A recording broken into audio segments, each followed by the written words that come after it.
Joe Rogan becomes the latest celebrity to blast Blake Lively and Ryan. You've been following the Justin Baldoni, Blake Lively thing? Bro, Blake Lively, talk about ruin your reputation, and Ryan Reynolds. Yeah, they fucked up. Ryan's trying to get out of it now. He's trying to get out of the lawsuit. And they're like, you're a key part of this. This is what you get, though. Zelensky was asked to leave the White House. Then he appeared on Fox News and said he thinks he can still salvage his relationship with President Trump, which is like Justin Baldoni saying, I'd love to work with Blake again. So what was it like working with Blake Lively on the set of It Ends With Us? Justin Baldoni dropped a number of text messages with crew members detailing just how difficult Blake Lively was to work with. Things are getting real messy in Hollywood right now. Ryan Reynolds is reportedly shaken after Joe Rogan came forward with some shocking claims about his wife, Blake Lively. According to Rogan, Blake's been playing a behind-the-scenes game that could seriously damage Ryan's image and career.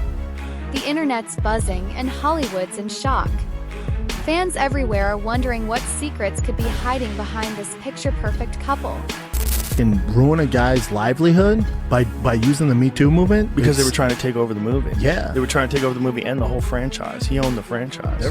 The whole thing's crazy. And he's suing the New York Times, and he's got a great case. He's going hard in the paint. But that's what it takes. That's what it takes. It's like Johnny Depp. Yeah. He's like, all right. Yeah. He did for the boys. Exactly.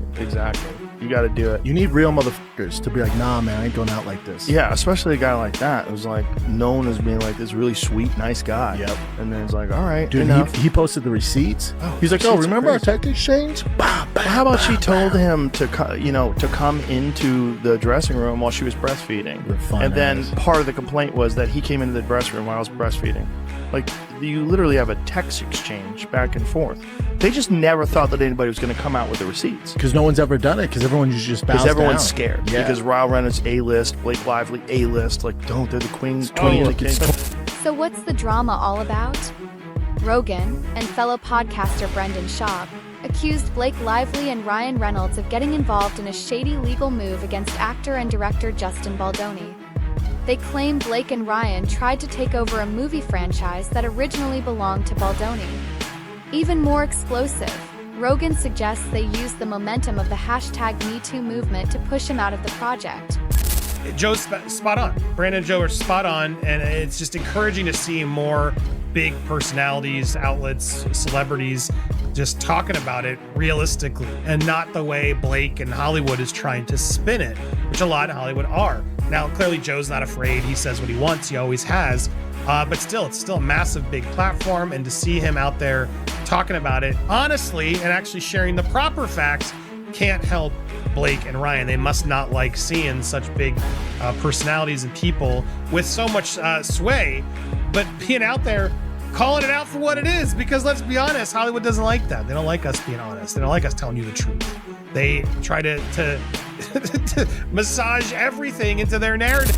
The legal battle between Blake Lively and Justin Baldoni is heating up fast.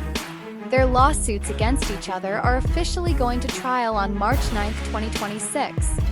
Meanwhile, some big names, including Ryan Reynolds, the New York Times, and publicist Leslie Sloan, are scrambling to distance themselves from Baldoni's massive $400 million defamation and extortion suit.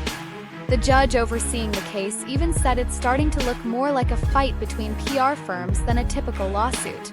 Now, Baldoni's lawsuit is 179 pages, so in case you don't have time to read through it all, I want to read you a direct quote from the complaint that essentially summarizes everything that Baldoni is alleging. He says, Lively wields immense power as one of the world's best-known celebrities. She set out to destroy plaintiffs' livelihoods and businesses if they did not bend to her incessant demands, and when they refused to give way, she did exactly that, accusing them of foul and reprehensible sexual misconduct.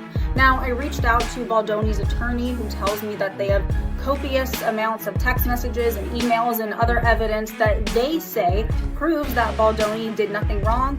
I reached out to a representative for Blake and Ryan. They have not responded yet. So Blake Lively files to dismiss $400 million lawsuit, calling it an abuse of the legal system. But what does this mean exactly? Let's break it down. So this actually isn't headline news. Just this week, Ryan Reynolds also filed to dismiss the lawsuit, but what does it mean? So this is specifically referring to Justin Baldoni's lawsuit against them. They want the judge to dismiss Baldoni's lawsuit against them, like saying, hey judge, we don't deserve to be sued. Can you please just get him away from us? Her publicist Leslie Sloan and the New York Times have also filed motions to dismiss, but why is this so important right now? Because the judge just settled the protective order dispute, which means the next phase is to move into discovery, which means digging up the text messages, digging up the emails, deposing people, Taylor Swift. And along with a motion to dismiss, we have Leslie Sloan and the New York Times, and presumably next will be Blake and Ryan, are filing a motion to stay discovery, meaning they don't want to move into discovery just yet until the judge decides on all of their motions to dismiss. Long story short, it's a delay tactic. It seems like they don't want to move into discovery, probably because discovery is going to get very messy. Again, the text messages, the emails, we're gonna get into all the records, we're gonna get into the depositions. Taylor Swift, Hugh Jackman, Bradley Cooper. You know for a fact, Brian Friedman is coming for all of them in the depositions. Now, why might Khaleesi and her dragons wanna delay the discovery process? One theory is that we have another simple favor. The official premiere is coming out soon, so we may not wanna taint that any further, right? Oh, but there's a bigger reason we may want to delay this process. This very, very messy process. Bigger than another simple favor, Ryan Reynolds' company is about to go public. Sounds like a very lucrative deal. Now, we wouldn't want to hurt any chances of a really big sale by having messy details about this messy lawsuit come out. Might also be why Ryan Reynolds came out so hard, doubling down on calling Justin Baldoni a predator in his motion to dismiss this week. I don't know, just a theory, but the timing's a little convenient. Am I right?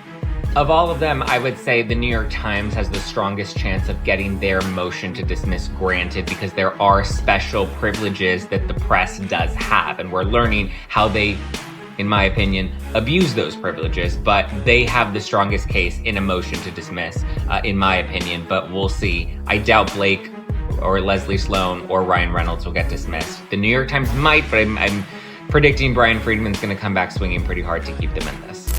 But Joe Rogan's not letting this go. He recently mocked Ryan Reynolds for filing a motion to dismiss the case on March 18th. Hinting that Ryan and Blake might have had a hidden agenda when they got involved with It Ends With Us. Rogan believes the couple wanted full control of the movie franchise, even though, let's be clear, there's no actual proof of that beyond some snarky comments from Baldoni himself. Ryan Friedman, Justin Baldoni's attorney, has just shot back at Blake Lively's motion to dismiss. Blake is abusing the legal system. 3 exclamation points.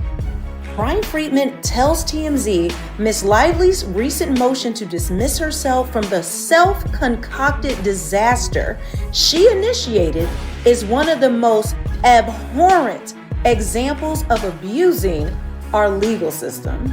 Friedman says stringent rules are put into place to protect the innocent and allow individuals to rightfully defend themselves, while noting laws are not meant to be twisted and curated by privileged elites to fit their own personal agenda. Court of public opinion has already spoken. Everyone's upset at Blake Lively. They're upset at Ryan Reynolds. She's a unique defendant in this case where she's going to be able to use this brand new shiny law.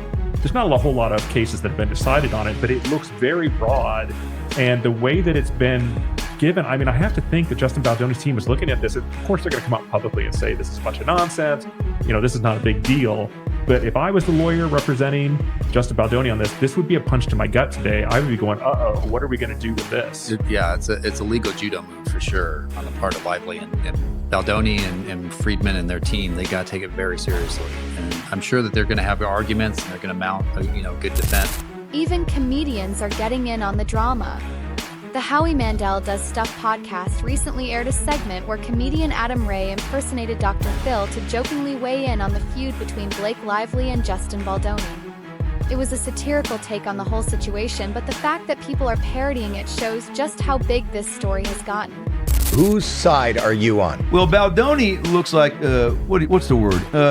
He's got like a, you remember going to school with that kid that always like raised his hand real quick in school for extra credit. Yeah. But then he also hit on the recess teacher, remember? And she was 35 and he was 12. Right. But she still was like, well, my husband's going to be gone next week, so maybe come over and we can play kickball. But Oh, now I remember. Yes, I do remember. Baldoni was the hot kid that could fuck a teacher.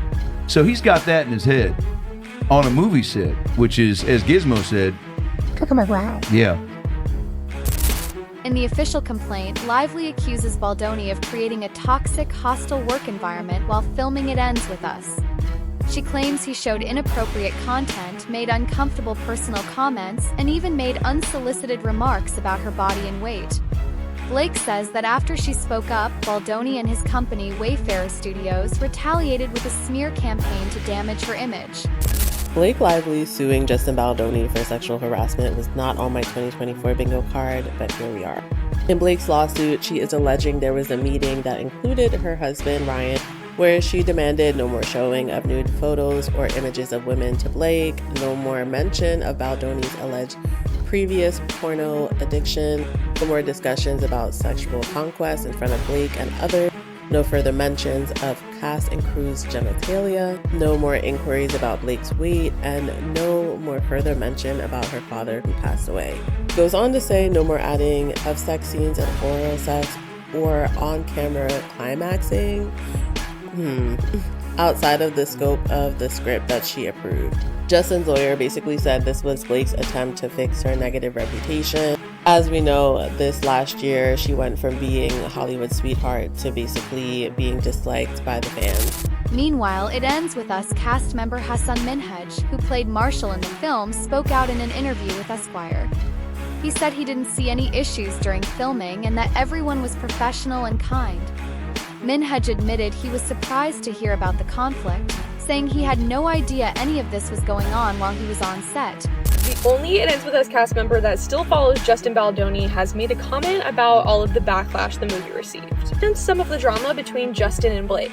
Hassan, who plays the husband of Jenny Slate's character, said that he can't speak to anyone else's experience, but he said that his experience was that everyone was professional and easy to work with. He said it was lovely and everybody was lovely, and afterwards he just ended up feeling a bit disillusioned and confused about everything that was happening in the news. He said it was a very strange, bizarre year, and that as a comic he was definitely laughing at a lot of moments, which we can totally understand. This already adds to the weirdness that was going on within the cast with Jenny Slate just ignoring questions about Justin. Then Brandon Sklenar's comment about Blake and defending her. I feel like Hassan is giving us an inside look at what it was really like. He even said everybody was professional on set, basically denying that Justin was ever unprofessional. But I don't know. Let us know what you guys think in the comments. Then there's another layer of drama. Crisis PR expert Jed Wallace just filed a $7 million defamation suit against Blake Lively. Wallace, who runs street relations out of Texas, claims Blake falsely accused him of running a digital smear campaign against her. According to Wallace, that accusation hurt both his career and his business reputation. I promise you, I've been trying to think of other things to talk about, but another day, another filing. And this actually has to do with one of the most interesting aspects of this entire case. Blake Lively is now being sued by Jed Wallace of Street Relations Inc. He has said that she has cost him millions of dollars in reputational harm and is suing her for defamation. Lively's counsel released a statement saying that this is just someone else that's trying to sue her into oblivion for speaking out, and that they are confident that this will get dismissed, which I find that to be really interesting because this is someone that they alleged in her original complaint was really responsible or had a part in allegedly the whole astroturfing, because they alleged that Wallace was responsible for planting negative comments and negative stuff. Blake's legal team fired back, calling Wallace's lawsuit purely retaliatory. They say he only filed it because of Blake's earlier complaint against Baldoni, and they're confident the case will get thrown out. Wallace has maintained that he had no part in any negative PR tactics against Lively, which it was interesting that her defense basically was like, oh, this is nothing, it'll get dismissed, yada, yada, yada, because in her filing, they said that Wallace was the one who weaponized a digital army. I don't know if that's a direct quote, but basically that it was either real accounts or possibly bot ones. I don't really know. I probably need to read that again. But basically that was orchestrated by Wallace and, other members of Baldoni's team. Which, if I was was naming someone who like had taken part in this like alleged astroturfing, I'd be like, yeah, see you in court. Can't wait to find out your method. I don't know. Maybe that's probably not the most professional response, which is also probably why I'm not a lawyer and I'm here on TikTok. One of the incidents mentioned in Blake's legal documents involves a man entering her room while she was breastfeeding. She says he came in without permission, but others claim she actually did give him permission. That contradiction is raising a lot of eyebrows and bringing up concerns about how misunderstandings can spiral in high-pressure Hollywood environments. Imagine for a second, you invite a man to your trailer, you're breastfeeding. You say, you can come in, but you gotta turn around. So he, knock, knock, I'm here. Come on in. Turn around. He locks eyes with you. And the second it takes for him to turn around, and you add that to the lawsuit, Blake Lively, Gossip Girl, you must be stopped. That man was standing and staring at the wall, singing show tunes to himself for all we know, counting stars, counting specks of dust and paint. And you said that was sexual harassment. At this point, you gotta blame it on Ryan Reynolds. Say he wanted the idea for a movie. Say that he thought that it was gonna be a funny ha ha ha moment. You know how he jokes. Say we all know how he jokes because it's not working. You doomed us. And now there are reports that Blake Lively created a toxic environment on the set of A Simple Favor. Assistant director Barbara Seaman says she was so distressed by Blake's behavior that she had to resign. Add that to everything else, and you've got a real pattern of serious accusations being thrown Blake's way, ones that raise big questions about her behavior behind the scenes. Blake Lively was the reason an assistant director quit A Simple Favor. Allegedly, of course. And we learned this from Henry Golding's post. Henry Golding, who was in A Simple Favor, made a post with the poster for another Simple Favor. And under his post, Barbed Wire TV had commented, "I worked with you on the first one. My experience with everyone was absolutely amazing except for a certain someone who is the reason I quit being an AD. Guess who that person is? Wish you all the best with this though." And Barbed Wire TV went on to say, "I want to avoid attention around this, but I will say she was cruel to many.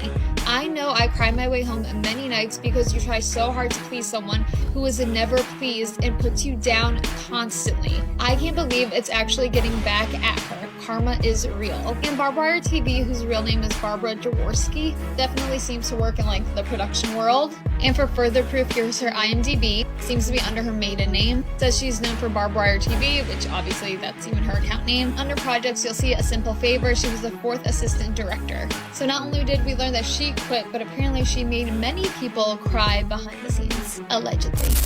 Justin Baldoni's lead attorney, Brian Friedman, says this entire legal war has devastated Baldoni's career. And Rogan? He's still backing Baldoni 100%.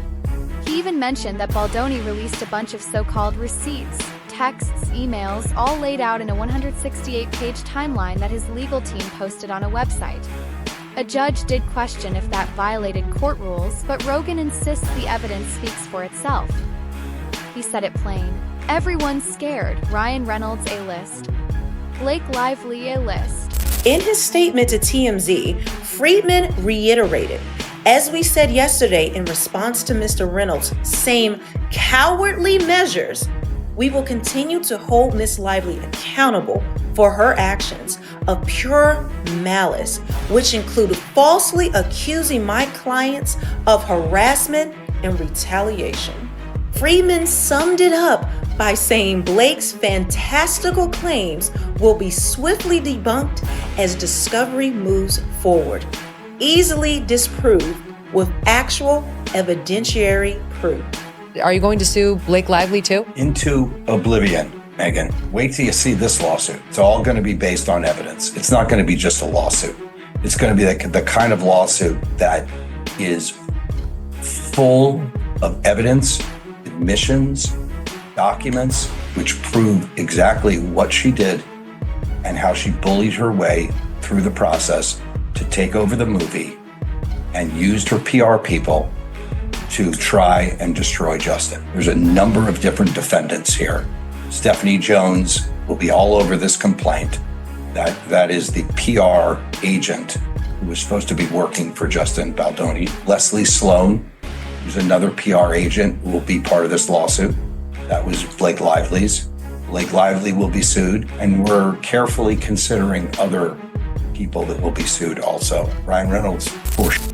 So, if Rogan's claims are actually true, what does this mean for Ryan Reynolds and Blake Lively's future? Is there really a hidden agenda going on behind closed doors, or is this all just media hype and Hollywood chaos? Let us know what you think. Drop your thoughts in the comments below. If you're shocked by this story, hit that like button, share the tea with your friends, and make sure you subscribe so you never miss a single update. This drama's not slowing down anytime soon. See you in the next one. It's only getting messier from here.